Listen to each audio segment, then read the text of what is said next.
Inner Voice, a heartfelt chat with Dr. Foojan.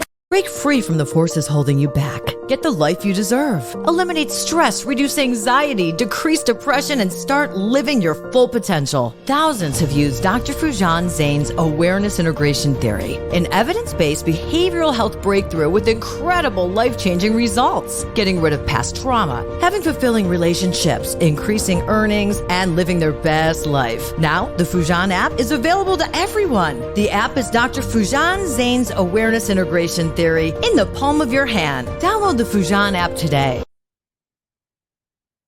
Well, hello everyone. Welcome to the Inner Voice podcast, a heartfelt chat with my guests and you beautiful listeners and viewers.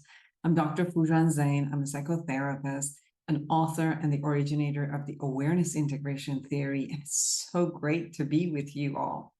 I know that many of you have asked about the books that are out there related to the awareness integration theory, and here they are. Life Reset, which is a book for all of you. It's a self-help book. You can go through the process of creating the best life that you can, looking at the present moment, becoming aware, kind of cleaning up the past and all the emotional stuff that is left for you and it keeps showing up on every day, cleaning all of that up, cleaning all the closet up, and every area of your life, and then pursuing the future from a whole different way of you intending who you need to be and moving forward.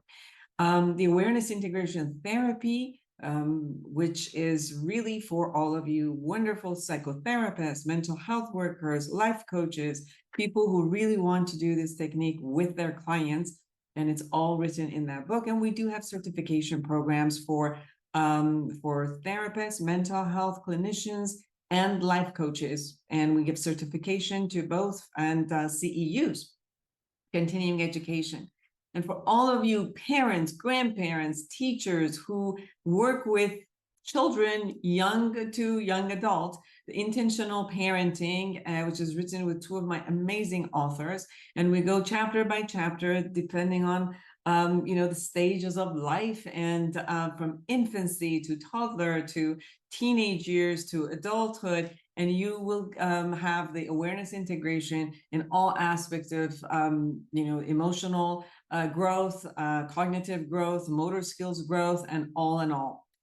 You can definitely get all of these from my website, foojan.com, Amazon, or anywhere you get your books. Now, today, I am excited to also share with you that you probably hear the ads with the Foojan app. Foojan app also offers you all of the awareness integration path with 31 areas of lifetime. And from there, you get to not only work on yourself, but really look at what skills you need and then, find all of the amazing experts that you could go through the app and listen to them, meet them. And if you need personal coaching or personal therapy, there's some experts there. There are also videos of skill building from, experts from all over the world for you, that not only you become aware of yourself, but also gain the skills. So go to Foojan app to get that. And soon we're going to also have a promotional, just because you are subscribing to this podcast and my podcast, we're going to give you that. So I'm really excited to be with you and to offer you all that I have and can out of 30 years. Today, I am so excited, and I'm positive you'll enjoy whatever you're going to hear, because I really enjoyed conversing with Dr. Glenn and Phyllis Hill. The two of them spent the first 30 years of their marriage living in discontent. Their first sexual experience sent them into years of avoidance and pain. Now, Dr. Glenn was so determined to find out what went wrong, and he went back to school. He became a marriage and family therapist and a clinical sexologist, and licensed MFT and a clinical sexologist. And he really started digging deep into emotional regulation, where he discovered source of all of their disconnect. From there, Dr. Glenn and Phyllis created the connection codes, and that's the name of their new book, Connection Codes. which is a framework to help couples connect emotionally and physically using their 4-minute tool. And guess what? In this podcast, they show you, they actually role play the 4-minute tool for you. And it's spectacular. Now they're authors and they're speakers and have connection coders in over 50 countries for living in peace and in their relationship, and it's beautiful. It was a joy talking to them. They, this talk is personal. They share from their own life, examples from their own life, how they overcome it, what they learned, what are some of the scientific bases around it. So I'm positive you're going to enjoy. And better than that, they're giving you a gift. And the gift, you can go to www.connectioncodes.co//inner voice. And they're giving you 20% discount on some of the material. It's nice. It has a wheel, so it's really cool. You get to play with it and work with it and really they're giving you the 4-minute code. So I'm just letting you know. All right. So you're going to have that, and I'm positive you're going to enjoy it. Anyway, subscribe to this podcast, my YouTube channel, and connect with me through my website, FoojanZeine.com. You can also go to Foojan.com for the app. You can go to awareness-integration.com to learn all about the theory and the interventions. Go to any of the social medias with Dr. Foojan Zeine. I love to hear from you. So contact me, let me know. If you have guests in mind, if you have topics on mind, I just love to connect. I want to know what you want to learn. And I am excited and committed to give you and offer you anything that you want to learn and the questions that you have answers, whether it's with me or all the experts who come on the show. Without further ado, here they are, Dr. Glenn and Phyllis Hill. Eliminate stress, reduce anxiety, and decrease depression. Dr. Foojan Zeine's awareness integration theory has helped thousands like you get incredible life-changing results. The Foojan app gives you her evidence-based treatment in the palm of your hand. Download today. Well, welcome to our show, Dr. Glenn and Phyllis Hills. It's so nice to have you with me and our audience. Yes, so Exciting. fun for us as well. We just love it. Beautiful, beautiful. Well, this is a lot about the two of you. So not only you've created the connection codes and you have so many people around the world, utilizing your method. But the interesting is this isn't just a theory. This is something that the two of you have really worked through in your marriage. Like, this is experiential. This is experimental. This is the theory and intervention all together, because you're here to show, it hasn't been that easy, but we got it and we made it. So please take us through your journey. Yeah. Well, it is interesting as far as realizing that, our story is probably very similar to others. You marry, we were high school sweethearts, you marry your high school sweetheart, and we had all the things put into place that we thought would give us great success. And we learned very quickly in the first few days, weeks of our marriage that wasn't the case. And there was a lot of conflict. And the conflict so often was about logistical things, just simple things like how the towels were folded or things like that you just thought, oh my goodness, how can there be so much conflict, so much pain over such small things? And, eventually you kind of learn to really avoid what we call now trigger topics, right? We learn to, just as long as we don't talk about that, then we are getting along. And yet, and that's probably a big part of our journey that we learned that. But it felt like over time that really we were growing further apart from each other, and that there were so many things that we just couldn't even talk about. And one of the stories that we tell in our book, we call it the dishwasher story, which was a real turning point in our marriage. And so it was a situation that had occurred many times, unloading of the dishwasher. I came into the kitchen to start dinner, thinking the dishwasher was still full, that I needed to unload it before I could start dinner. I open it. Well, it was already empty. Glenn comes into the kitchen on his way to somewhere else. And I said, "Oh, babe, thanks for unloading the dishwasher." And then he responded in the way that he normally did. And he said, "Well, it's not like the only thing I've done today." And that response was very common. And at this point in our marriage, I would just kind of roll my eyes, turn my back, and just mind my own business. But for whatever reason, in that moment, yeah, because we had done that pattern probably literally thousands of times, certainly many, many hundreds. And what we were missing was that I live with one of the most productive people on the planet. She happens to live with one of the lesser productive people. I'm fun to have around, but I struggle just getting things done. So what I was experiencing in that moment was that she was making fun of me. Like, "Oh, it's a miracle. Glenn did something useful for a change. Throw some confetti, call the internet." And so it was so painful for me when she would say that. Well, she didn't know that. She's genuinely just saying those 6 words, "Thanks for unloading the dishwasher." And so I would respond to her with something from a wounded position of her making fun of me, her demeaning me. And then our cycle would start speeding up. And she would say, "I didn't say it was the only thing you did today." And I'm like, "Well, I don't understand why you have to make such a big deal about it. You act like I never do anything worthwhile." And of course, this poor girl's going, "Wait, what? What is it?" We had no idea. We were clueless. Another thing about something good, and then I got slapped. Right. Exactly. Yeah. And again, that had not happened 3 times. That had happened many, many, many, many times. And so as time progressed in our relationship, so the first decade was so brutal for us because we were always at odds. And then we went to tons of marriage conferences, marriage seminars, read marriage books, and they basically said avoid trigger topics. Well, everything was a trigger topic for us. And by then we had children.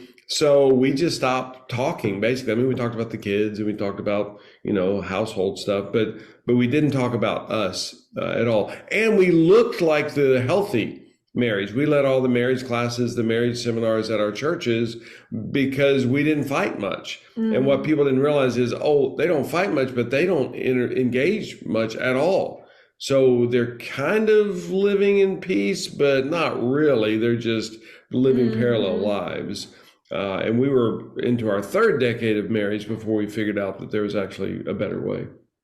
As I hear your life story, I don't know if you know Heartfelt Hendricks. Yeah. And Helen, they kind of share the same thing. Like, they were the gurus and we all took their classes and imagotherapy. And one day I remember coming to, I wasn't in that class, but it was like, okay, we're divorcing. Everybody's shocked that what happened. And it seems like there's some areas that work and we kind of like invest in it. As I hear the two of you, there are areas that are working, we invest in it, we do it great, we move forward. But there are areas that we kind of like put in the closet and we don't handle it. And at one point, it really internally, we get stuck at it at one point and it shows up. And as I hear you, you've done this for such a long time that finally at one point it was like, there's more that I have to handle. And it's where it seems like you started looking at deeper wounds and deeper emotions and really having to work deeper on ourselves, each person, and then bringing it together. So can you share a little bit about that method? Yeah. Well, and I was just going to mention that I'm the educated one. Phyllis is the smart one. All of the benchmarks in our relationship came from her. And in that moment with the dishwasher thing, she thought to slow down, get curious. And she said, "Babe, what happens for you whenever I say that?" Which she did not have to do, by the way. That was my responsibility. But she cared enough about me and about us that she pursued me. She found out what was happening. And then I was able to tell her the message that I received from her, which is certainly not Phyllis's fault. But I would almost suggest it's not Glenn's fault either. I wasn't trying to feel wounded. I wasn't trying to feel shamed in that moment. That's just what was happening for me. And because she slowed us down, I was able to convey that to her, which was a huge turning point. We were still missing a whole lot of things, but that was a big, big turn for us that led us into the progression in the years that ahead. Well, that curiosity that I, in that moment had, and then his response to me brought so much compassion to me then I realized, wow, there are so many things that you react in a way that doesn't make sense to me. And so it's kind of the turn for us was at that moment to stop fighting over the logistics. Just like in the past, I would say, can't you just say you're welcome? Like it would make it so much simpler. And yet that's logistical, right? That was me wanting a logistical change from him. But when I understood the emotion under it, then it brought out the compassion in me. And then I was able to go, okay, wow, I wanted to know more. I wanted to understand more about that. And, in all of that, in our story, obviously we've been married 41 years. So there's a lot of story behind all of that. But in Glenn's research in the many years that he worked on all of this, it was kind of understanding that, wow, so often couples think that it's all about the logistics. We fight about the logistics. If you could just pick up your shoes, then I wouldn't yell at you. So just pick up your shoes. I wouldn't get so angry if you would just pick up your shoes. And so we get stuck right there instead of finding out what's happening to the individual. And that led Glenn to do tons of research about what causes couples to disconnect. And that road led him to get his master's in marriage and family therapy, and then his doctorate in sexology. And through just working with couples and having the time to do that and all the schooling, the research of, we think that we're disconnecting over logistics instead of realizing we're missing each other over the emotion, and that we don't understand how much emotion affects people. And it's a disconnector or a connector. And not just in marriage, but in friendship, in business, in communities. It's the emotion behind something that causes all the damage, that causes all the disconnection, which also can cause the connection. Yeah, which made no sense to me, because 24 hours before our wedding, we were excited about happily ever after. And 48 hours after our wedding, we were like, oh crap, what did we just do? And we just signed a 70-year contract, we figured. I was 20, she was 19. So we're like, oh my gosh. And that just didn't make sense to me. And it continued to not make sense to me for many years. And so I was able, Phyllis had me quit working when, a little over 20 years into our marriage. And she said, you got to go back to school and figure some of this stuff out. And she built a business, which was amazing. So my first quest was to figure out what causes people to disconnect. It just didn't make sense to me. There's not a parent on the planet that I've ever met that hopes to live disconnected from their children. They have this little baby and they're just like, oh my gosh, they're so cute. And then 10, 15 years later, they're completely disconnected. They didn't plan that. They did not do that on purpose. And as we so often criticize them, like, well, the kids are bad or the parents are bad or something. No, they just missed some stuff. So my initial quest was to figure out what happened for this couple that they disconnected so badly, so quickly.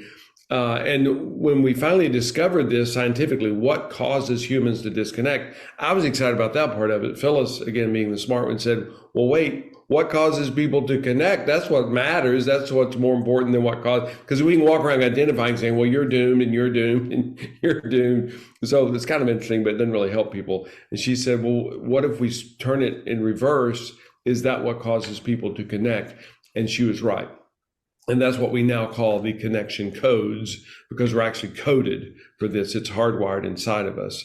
And that was the thrill, is to realize that, oh my gosh, we scientifically now know how to help people connect. And that's the power of it. And just so you know, Dr. Foojan, we're so psyched about this. We're so hyped about it because we're living it. We remember the pain. We remember the years and years, literally a couple of decades of disconnect. And now to get to live this, we're just mesmerized that this is even possible, because we're the same two people, but now we actually have the tools. We know what to do. We did not need better intentions. We did not need more effort. And that's what most relational stuff focuses on. Well, you have to have a better intention. You have to try harder. No, we just didn't have the right tools, and now we do. And we're blown away that this is even possible, and very, very simple. Actually, that's what's even more stunning. This is so implementable. Beautiful. Yeah, there's a lot of there's a lot of personal ways that people can get disconnected, and some of it has nothing to do with the other person, because some things can get triggered by the other person, and you could get disconnected from them because you don't like something, or it triggers you that reminds you of something else. I've even noticed people just, in the best of scenario, people still get disconnected because sometimes novelty shows up, or something takes them to a whole different level, which suddenly they put it as a priority. And sometimes we take each other for granted when everything is kind of like flat and the novelty isn't there. So you could see, I've seen both myself, and I've seen it with my clients in 30 years, that at times it's a trigger of a negative thing you're trying to avoid or hide or protect. And at times it's the opposite. It's almost like all is there, and then it's just like, okay, it's always going to be there, and kind of like your eyes and your attention moves to something else, something shiny, and just takes you. It could be like your career, or it could be something, I'm not talking necessarily infidelity. I'm talking like something else gets you excited about, and you move on, and then suddenly like, oh, what happened? Like, there was a mate there sometime, and what happened to that mate? Or, oh, my child is about 5 years older. Where have I been? Because my attention has gone away. Can you share a little bit about, of course, first a little bit generality about what are some of the disconnection, and then go into your methodology of how do we connect? How do we keep connection? If we've left the connection, how do we return to the connection?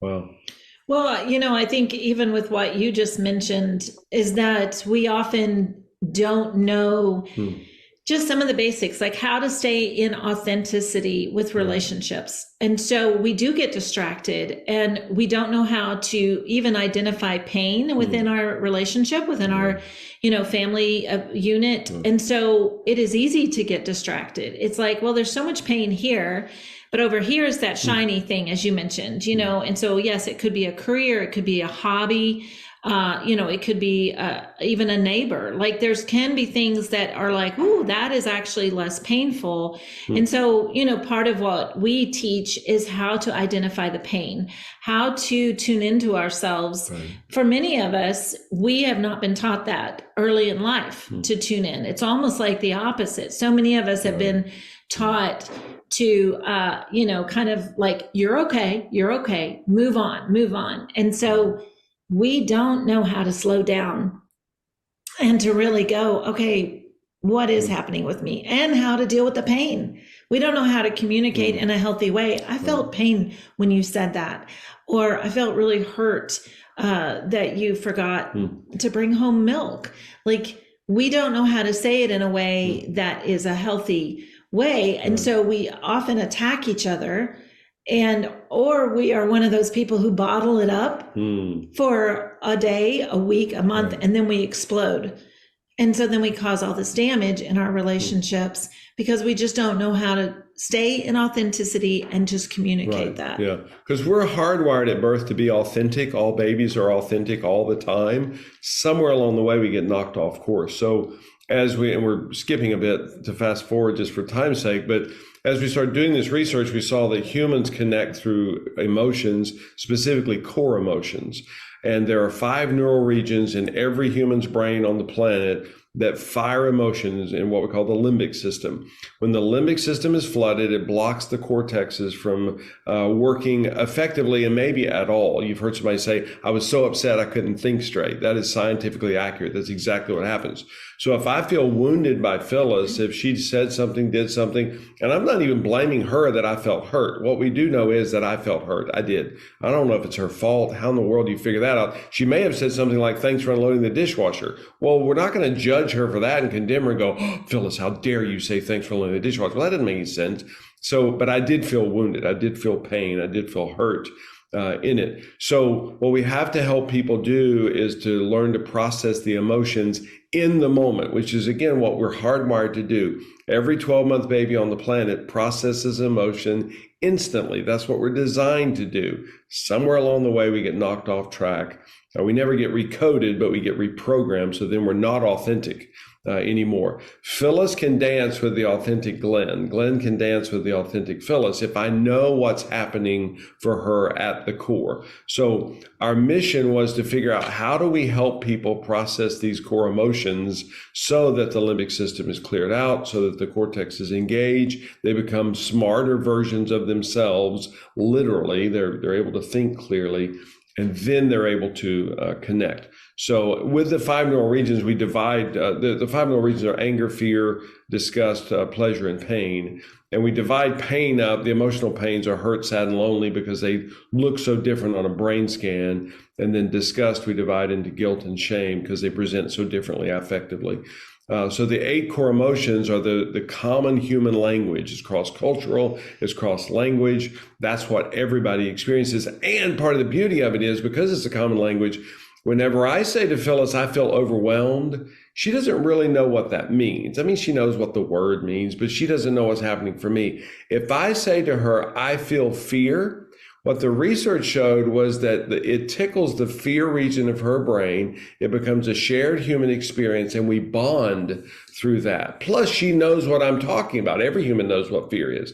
So if I say, oh, I feel stressed, I feel anxious, I feel overwhelmed, those are not wrong things to say, but it does not cue her into me the same as if I say, I feel pain, I feel fear, I feel shame. In that. And now we can bond and we can connect, we can dance, and we process through this. And this is what blows my mind, Dr. Foojan, is we do that in less than 30 seconds. I can't believe this is even possible. If you'd said that to me 30 years ago, I'd have been like, stop making fun of me. Because we would have 3-day conflict, 3-week disconnects. Yeah. And now to realize that literally, we go for many, many weeks without having a tense moment that lasts more than 30 seconds. I don't even have words for it. I cannot believe that's even possible. And yet we're living it and seeing thousands of people around the world experience the same thing. We also talk about identity in your book. You have a chapter about how to, look at our identity, how it's formed, and how we can create a, conscious identity in a sense, with looking at our emotions and being authentic first with ourselves, with our emotion, and then expressing it authentically. Can you share what it is that you call identity? Because identity is fluid in a sense, but there's something that we mean when we say identity. Can you please share? Yeah, we call that the number one fundamental, foundational, most pressing human need, just the sense of self. I think that's what Brene Brown referenced it as just the idea of how am I experiencing myself right now? And, if we met in person and you wouldn't shake my hand, you kind of look away from me. Well, I'm very quickly going to lose identity, just the sense that she doesn't value me. She doesn't see me. She doesn't think I'm even worth acknowledging. And we're coded, I'm supposed to move away from someone like that. Well, if I'm stuck with you, if I'm stuck in this room, this meeting, whatever, that just becomes a pain experience for me, that I'm like, wow, she just doesn't like me for whatever reason. And maybe you had an unkind uncle whose name was Glenn. And so when you just saying the word, literally the name Glenn, you're like, I don't want to hang out with that person. He reminds me of my uncle.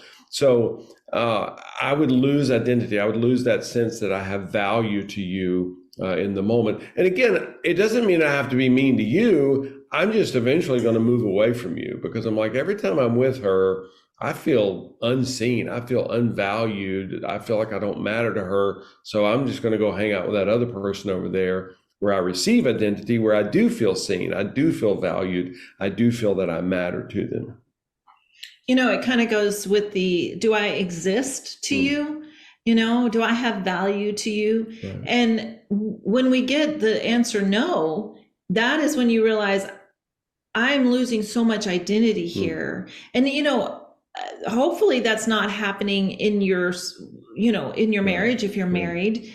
But often the other person doesn't even realize that you're losing identity. Without you, it's like it starts with you. You've got to realize, oh man, every time I'm with my mom, she criticizes me and I feel I lose identity. Well, it really helps when you can tune into that, because then you can prepare yourself. It's almost like you can go, okay, I'm going to go spend time with my mom because I want to, but I know what's coming.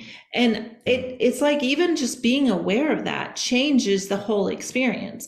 When you are in a marriage, in a partnership, there is such a need for you to be able to say, I lose identity when you criticize me in front of our friends. It's very important for your partner to understand that is happening for you and that they understand the value of identity. Because there's times, a partner can so easily respond by going, oh, I was just kidding. And it was for you to be able to go, I feel so much pain. I feel pain. I feel shame when you tease me in front of my friends and I lose identity. And for them to understand, man, that is not sustainable in a relationship. Yeah. Yeah, and it may even be something, I mean, just like Phyllis saying, thanks for loaning the dishwasher, that's not an evil thing. There's no way you can criticize Phyllis and say, oh, shame on you for saying that. Right. And we learned just a few years ago in our relationship, when Phyllis says, thanks for doing anything for me, and we call it the three phrases, we call it the, ooh, what's happening, and I missed it. And I said to Phyllis, I said, when you say thanks for helping me, I lose identity. I feel a little bit less than like I'm just a minimum wage employee, like I'm not valuable to you. And she said, oh, what's happening with that? What am I missing? And ultimately we're getting to the point of meeting needs. And she said, so babe, what do you need? And I said, would you be willing to say thanks for partnering with me? And she gently grinned at me and she said, yeah, I could say that. And she didn't have to. She's not wrong to say thanks for helping me. But since that time, which that was probably 5 years ago, most of the time she'll remember and she'll go, babe, thanks for partnering with me. She'll even be a smart aleck. I'll hand her a pen and she'll be like, thanks for partnering with me and giving me that pen. Like, yeah, whatever. But it's a connector. I mean, literally, I say it and she ends up laughing and we bond through that. She does not have to say thanks for partnering with me, but I'm so important to her that she's like, yeah, if it has value to my partner, to Glenn, yeah, I can say that. And it just washes over me when she says that. Because I feel identity, I feel so seen by her that, hey, I'm a partner here, people. I'm not just a minimum wage employee. I'm not expendable. I'm not some random dude showing up. I'm a partner. And it really does. It's amazing to me. I feel so valued in that, and I receive identity and it washes over me. But again, none of that is Phyllis's fault or her responsibility at all. She's just willing to do it because she really, really likes me. I remember when you guys saying, I used to, at every turn, if my husband did something, I just said, thank you. And he kept saying, well, and then at the beginning, he was like, you don't have to say thank you. Why do you keep saying thank you? And it was like, I want to appreciate every single aspect of it. Can you just receive it instead of diffusing it? And it's like, it's hard for me because I think it's just redundant. I'm like, but my gratitude is not redundant. My gratitude, every time I say it, it makes me appreciate you. This isn't just for you. It's every time it comes out of my mouth, I go into gratitude and it fills me up with gratitude. And I hope you gain it and, you receive it, but this isn't just for you. This is really for me to be the source of gratitude. And for me, it's easier instead of me going with this, intervention of laying down on bed and saying 5 things that I was grateful today. I'm just going to be grateful all day because I keep saying it, seeing it, saying it, feeling it. So it took about maybe a couple of months. And now it's just, I say, thank you. And it's like, you're welcome. And it's like, it's like every minute that just and then he started like, if, things were happening, something that I didn't even realize, and he was enjoying it, and he would just turn around and say, thank you. So we started that piece of all day, just really, appreciating each other, which was a little bit awkward at the beginning. So something that you guys said, which was interesting, we said, sometimes we get caught in logistics. And I think I would like to say, sometimes we get caught into empty logistics. Because I think that whatever, like Phyllis, you were saying, when we feel it, when we experience it, There's still a logistics of communicating and how to communicate it effectively. But you're so right that when we just only shift the words in order to logistically make something look right, but it isn't right inside, it doesn't come with the whole thing, the emotions inside, it just doesn't land. It just feels like, it's a robotic thing that you're just doing versus really like experiencing it and sharing it. So everyone, the connection code, I want you guys to be able to get this by Dr. Glenn and Phyllis Hills. Another conversation that you guys had in your book, it says the connection codes pre-existed us. We did not invent them. We simply swept them into a pile and labeled them. And they're a blueprint of how humans connect in relationship, as well as set of tools for facilitating the process. But out of all your book, I really, really love this sentence. You said, if you love deeply, you hurt deeply. And if you don't, it's much worse. And I totally agree. And I totally agree with that sentence. So it's your methodology is bringing the two of you closer to each other, but more than I hear that, it brings you closer to yourself and then to each other. Yeah. And that's, part of what we realized, and I think with Glenn having a private practice here in Tennessee, is that he realized just in the value of creating tools that can actually make a huge difference in relationships. And that, a lot of people cannot afford therapy or cannot go and sit down with someone in therapy to talk through all of the differences in their relationship. And so, this made such a huge difference for us. And then it's like, okay, how can we create it with tools that everyone can get, can use, can pass on? And one of the tools that we have is called the core emotion wheel. And part of it is a way for you yourself to tune in. What is happening with me? Because our brain is firing emotions all day long. Most of us don't know how to tune in. And so, we in a way weaponize emotions with each other or with ourselves. We try to hold it together and then we blow up because we're not processing constantly our emotions. So the tool that we have, which is, it's in the book, it's black and white in the book. So this one is an emoji one.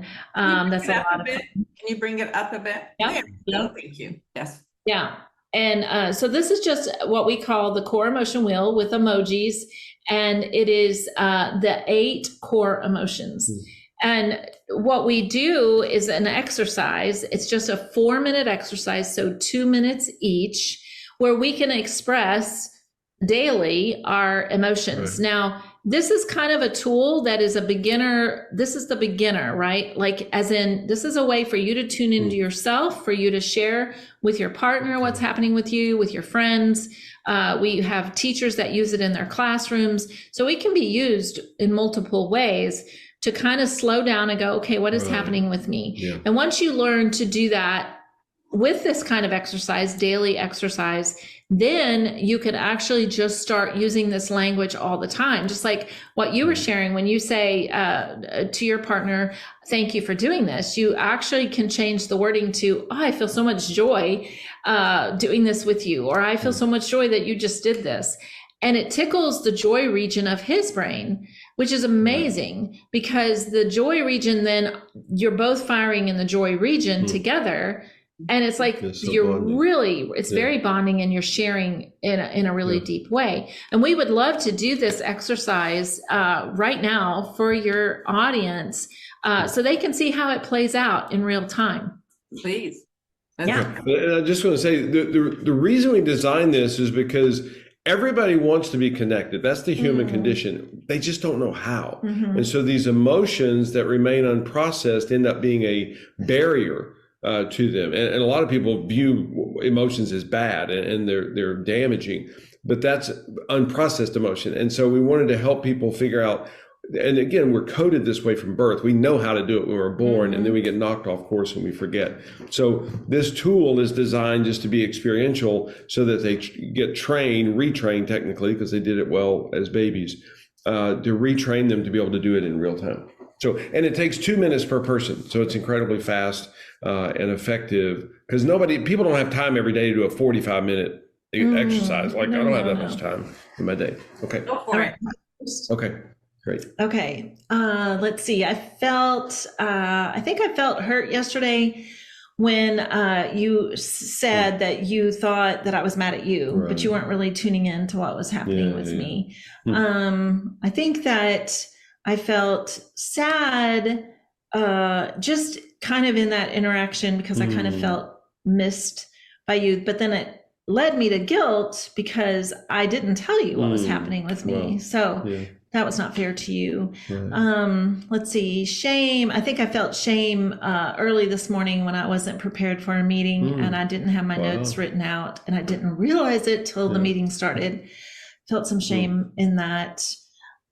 Fear. I think I feel fear with all the trips and speaking engagements we have coming up, that I've got to get all my ducks in a row and all the material sent out ahead of time. Feel fear that I'm not going to get that done.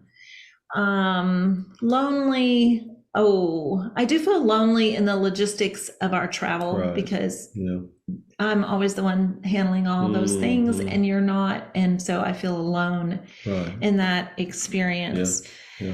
Let's see. Did I mention guilt already? Oh, good. And I mentioned shame already. So then anger.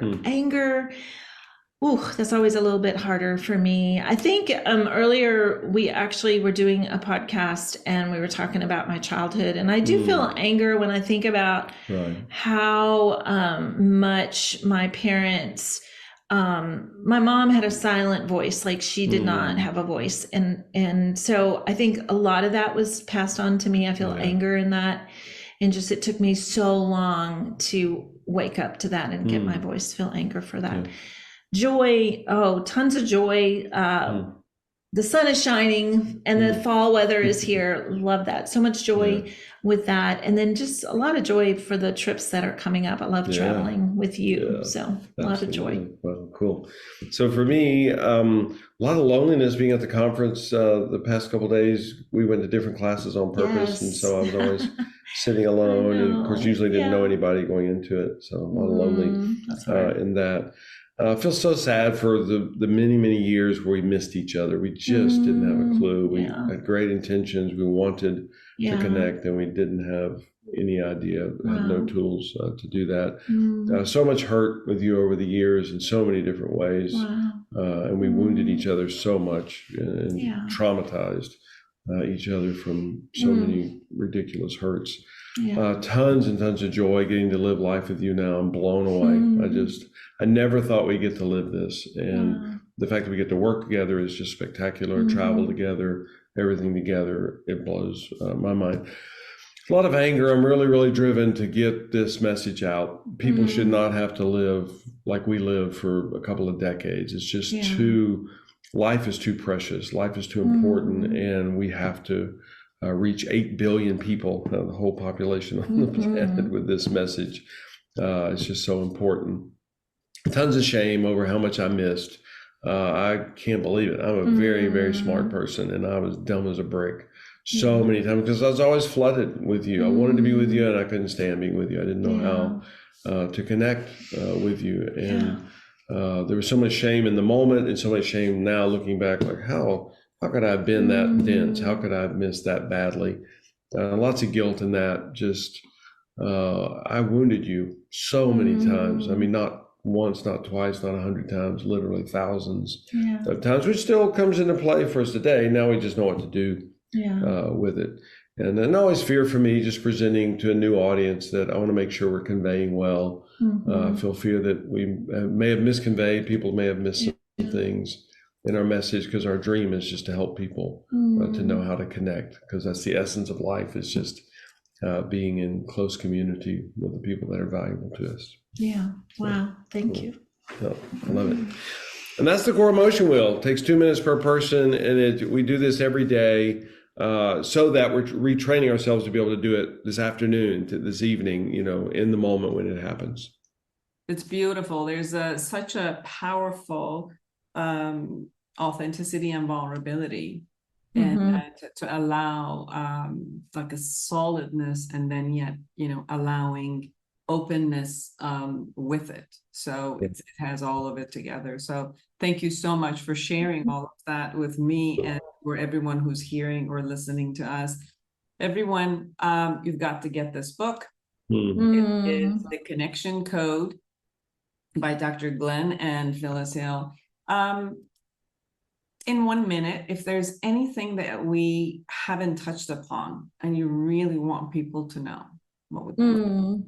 Well, I don't know that this should be in my minute, but I did want to say that we want to give your listeners a free copy of this core emotion wheel so that they can instantly download it, print it off, and use it. And it'll come with directions and a video that will show them how it's done. And if they just go to connectioncodes.co/inner voice, they will get that free download.